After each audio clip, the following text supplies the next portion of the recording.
Well, here we are at Bow Grove, and we have a transformation. An outdoor little garden space here with plants for sale. And there in the corner, we've got the most lovely little fruit and vegetable shop. Everything that you might want. And there's plants. Suddenly plants have turned up galore here. This is Bow Grove, 53 Grove Road, here in Harrogate. And I'm just going to show you my little softpot garden, which is still stuck here in the corner of the car park. And I just thought I'd show you some of the nicer things. Now, that is a softpot pancake. Hello! Thank you very much for your pizza last night. It was wonderful. This is takeaway pizza, by the way. Oh, we did. I'm sorry, did you have to wait? Well, we waited, but it was okay. I had things to do, you know. And it was a pleasure waiting out here. Thank you. It was a pleasure. I hope you don't mind. I'm videoing. Oh, right. This is a grumpy old man. He makes a pizza. Wonderful, wonderful pizza and delivery. So, yes, I mean, if you're local here in Harrogate, do come and see this. There's loads of room for social distancing. And they've got, look at that, duck eggs. Goodness me. How wonderful. Takeaway coffee. In the corner over there, there's a refilling station. There's a queue. And you can get a refill of all sorts, flour, sugar, all sorts of sort of health food things as well. And that's my little pancake. I thought I'd just show you my tulip pancake. It's coming out very well. I just stuck it in the bird bath just to show you, but that's just a bowl. And then I planted it up a la softpot. And I could turn that upside down and it won't fall out. And here, this is another bowl. And look, you can see there, isn't that just absolutely gorgeous? I wasn't sure what was going to happen, so I didn't sell it because I wasn't sure, but I'm really pleased with that now. And you'll remember this one. This was at Henshaw's, and it's got lights in it. There you are, you can see the little battery thing. It's got lights in its dress. And I sprayed last year's flowers, and they're still looking quite good, but eventually, as you can see, everything is coming back. And there's a pretty little moss pot. I'm really pleased with that, and somehow a little bit of forget-me-nots got in there too. And this one, I've had this many years, and it's just bursting into flower again. Isn't she gorgeous? And this one, as you can see, I mean, softpots are fat-bottom girls. You know, they really hang in there. They absorb the water and the rain. They're not prisoners like plants in conventional pots. And, most importantly, the roots don't spiral. You don't get root spiraling with soft pots, you get normal root growth. And when the roots come out the bottom, you can either, that's my little crabapple tree. That's the base, that's a soft pot base made from moss. And many people will remember this from York, when I had the shop on Stonegate. And look at it, isn't that a happy little thing? It's just bursting into flower. And all winter, it's little crab apples. They look like cherries, and they go all the way through the winter, looking absolutely gorgeous. Now, the crab apple is actually the mother of all apple trees, and that's why I got a crab apple, and I'm really pleased with it. And there, that's a window box, and as you can see, they're flexible. You can bend them. I mean, soft pots are made from ladies' tights and stockings, and this is one that was at Henshaw's, and I've done it up again. Soft pots are a bit like Barbie dolls. You can, when they get a bit tired looking, their dress, if you've been outside for 5 years, you know, wearing your wedding dress, you might not look so well. So, I mean, soft pots are like Barbie dolls. You just whack another top dress right over the top of the old one.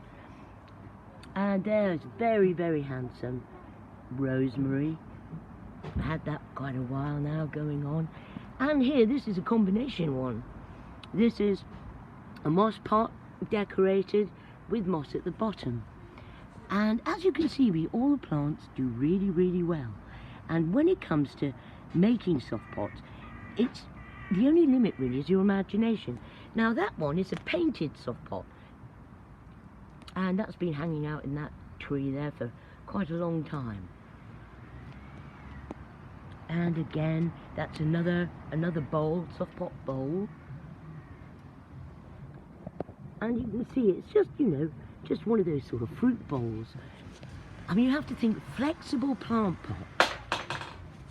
And this one, again, this is another little moss pot there. And, you know, soft pots, they wear jewellery, feathers, beads, shells, sweet wrappers.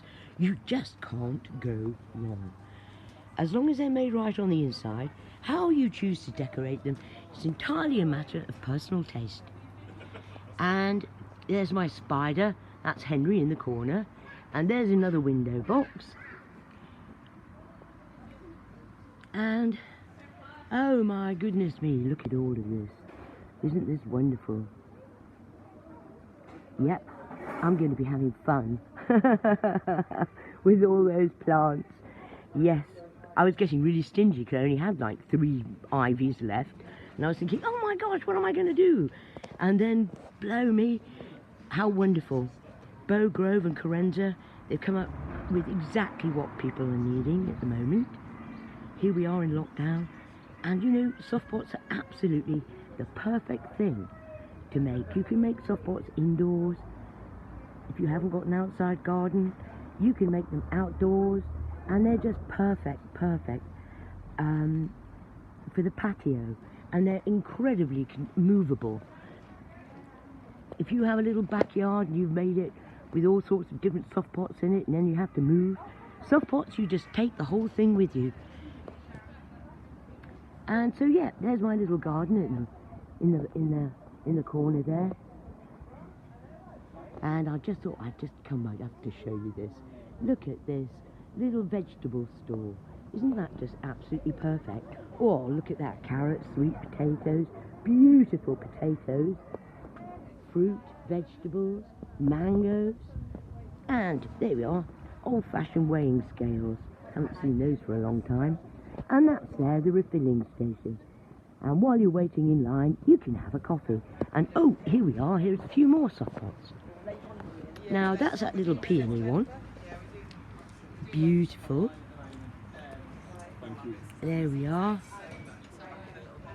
I'll just give you a little look round here. Some of these are the ones that I put up for sale, because I have to sell some of them. It's really hard to sell a soft pot though. Once you've made one, you sort of get attached to it, like nothing else. And that one, it's about to burst into flower. Right, so, and then some people remember the angel wheel. It's been with me since York. And you just give it a spin and you'll see the 2 angelic influences that are with you today. And what have I got? Empathy and clarity. Ooh, yeah, I need those both. There we are. And again, another example of what you can do when you make soft pots. They're not just small little things at all. They can be really, really big. They're perfect for... Morning, here we are. Hello, Danica. Ah, there we are, looking beautiful. Right, you'll be on. You're going to be on the Saturday Softpot Club. You're all right with that? Yeah? Excellent. So, right, here we go. Going back over to the studio, and I'm going to show you how to make a soft pot.